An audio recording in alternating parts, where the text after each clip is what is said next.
sistem dan dinamika demokrasi di Indonesia.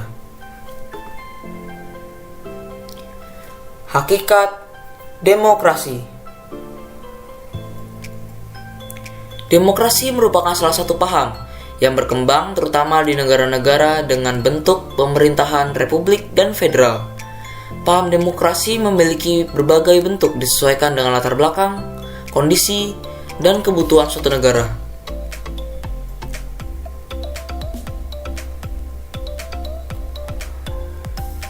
Pengertian demokrasi.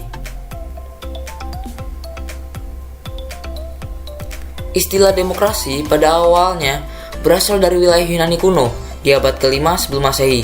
Secara etimologis, kata demokrasi berasal dari bahasa Yunani, demos yang berarti masyarakat atau rakyat, dan krotos yang berarti aturan atau kekuasaan. Jadi, demokrasi berarti kekuasaan di tangan rakyat, atau yang lebih kita kenal sebagai pemerintahan dari rakyat, oleh rakyat, dan untuk rakyat.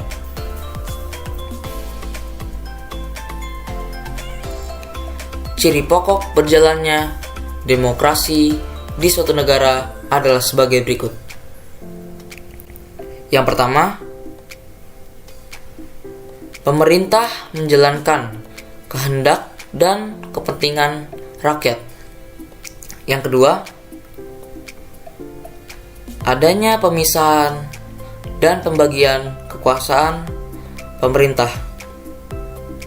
Dan yang ketiga, adanya mekanisme tanggung jawab pemerintah. Kriteria yang dapat digunakan untuk menentukan situasi demokratis dalam kehidupan masyarakat. Yang pertama, kekuasaan.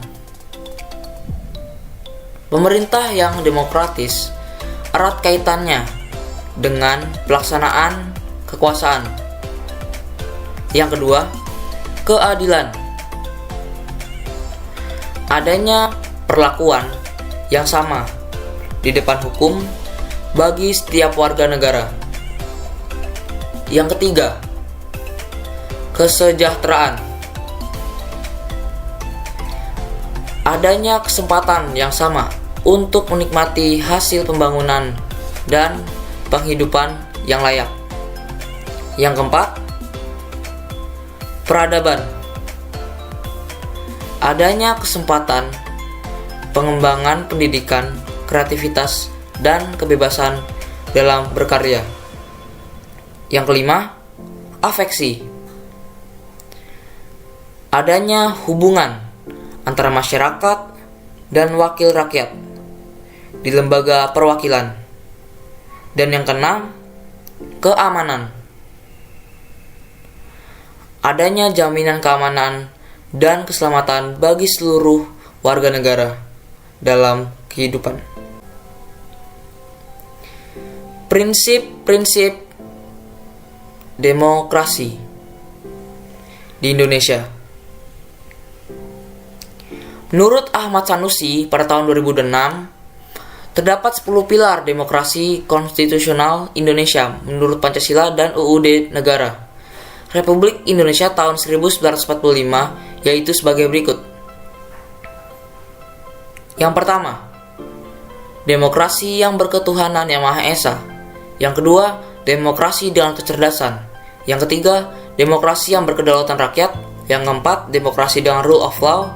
Yang kelima, dengan pemisahan kekuasaan negara. Yang keenam, demokrasi dengan hak asasi manusia.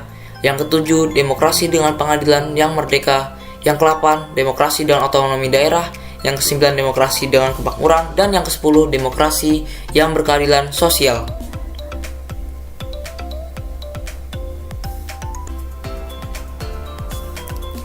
Perilaku yang mendukung tegaknya nilai-nilai demokratis. Yang pertama, menjunjung tinggi persamaan. Yang kedua, menjaga keseimbangan antara hak dan kewajiban. Yang ketiga, membudayakan sikap bijak dan adil. Yang keempat, membiasakan musyawarah dan mufakat dalam mengambil keputusan. Yang kelima, mengutamakan persatuan dan kesatuan nasional.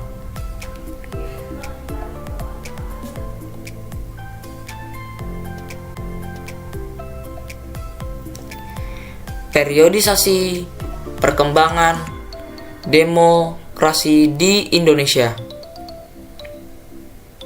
Yang pertama, demokrasi liberal. Pada tanggal 17 Agustus 1950 hingga 5 Juli 1959. Demokrasi liberal dilaksanakan setelah dikeluarkannya maklumat pemerintah 14 November 1945. Dalam sistem ini, kepala pemerintahan dipimpin oleh seorang Perdana Menteri. Perdana Menteri dan menteri-menteri dalam kabinet diangkat dan diberhentikan serta bertanggung jawab kepada parlemen dan presiden menjabat sebagai kepala negara. Yang kedua, demokrasi terpimpin.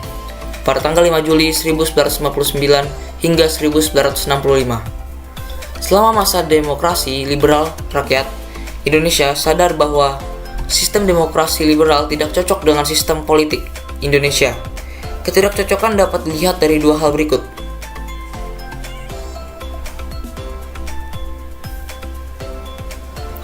Yang pertama, sistem demokrasi liberal bertentangan dengan nilai dasar Pancasila, khususnya sila ketiga tentang persatuan Indonesia dan sila keempat tentang permusyawaratan yang dilandasi nilai hikmat kebijaksanaan.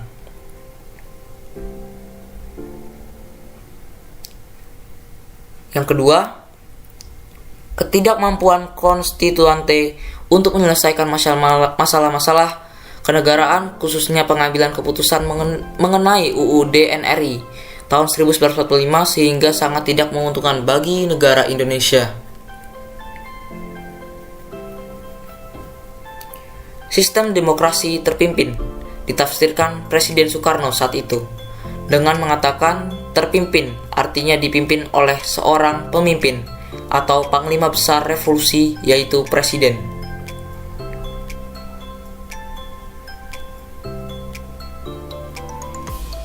Yang ketiga, demokrasi Pancasila dan Orde Baru pada tanggal 1966 hingga 1998.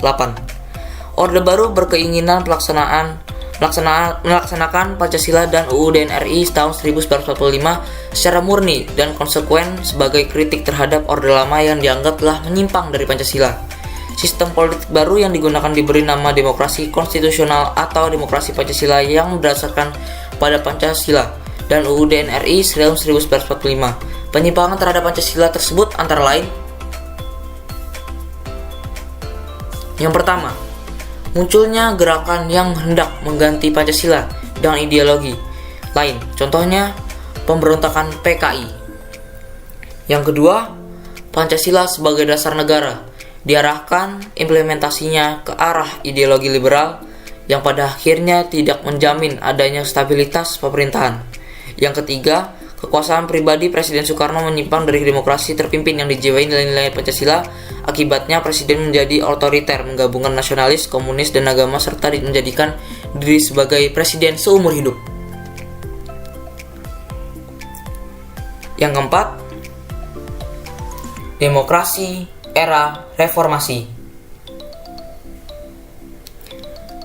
Demokrasi pasca reformasi merupakan salah satu reaksi terhadap pemerintahan Orde Baru yang dianggap telah menyimpang dari tujuan dan cita-cita demokrasi Pancasila. Era reformasi berlangsung dari tahun 1998 sampai dengan saat itu, atau sering disebut Orde Transisi Demokrasi Pancasila. Penyimpangan terhadap Pancasila tersebut antara lain: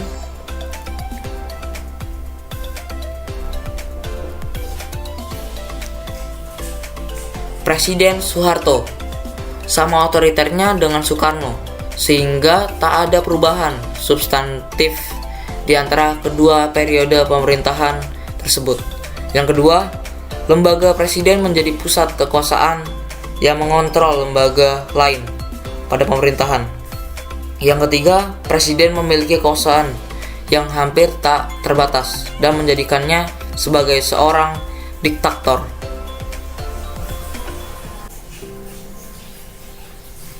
Mungkin itu saja penjelasan yang saya lakukan. Mohon maaf apabila ada kata-kata yang kurang berkenan atau kurang lengkap.